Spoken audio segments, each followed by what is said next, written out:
استرالیا د 19 کلنو نړیوال جام کې په خپل هندي لوبغاړي هند ته ماتې ورکړه. استرالیا د څلورم ځل لپاره او د سږ کال د 19 کلنو نړیوال جام اتلولي وګټله. استرالیا په پایلوبه کې د هندي ولس استرالیایي لوبغاړي هرجات سنګ د ښې توپوهنې پر مټ هند ته د 9 منډو په توپیر ماتې ورکړه. استرالیا په یاد نړیوال جام کې 15 لوبې ګټلې وې، یوه یې بې پایلې پای ته رسېدلې وه او دا راز یې په نیمه پایلوبه کې پاکستان ته په ماتې ورکولو سره ځان د نړیوال جام تر پایلوبې رسولی و. استرالیا له څګني کال سره د 19 کلنو نړیوال جام په تاریخ کې 4 ځله اتلولي ګټلې، چې په 1983 کال کې د نړیوال جام د لومړني پړاو اتلولي، په 2002 کال کې د نړیوال جام اتلولي، په 2010 کال کې د نړیوال جام اتلولي او سږ کال یې د نړیوال جام اتلولي وګټله.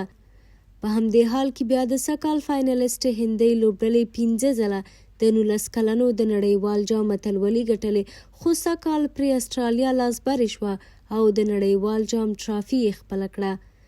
دا په داسې حال کې ده چې د وروستي یو ورځني نړیوال جام پایلوبې ته هم د استرالیا او هند ملي لوبډلې وتلې وې، چې استرالیا هند ته په ماتې ورکولو سره د 2023 کال د ورځني نړیوال جام اتلولي ګټلې وه.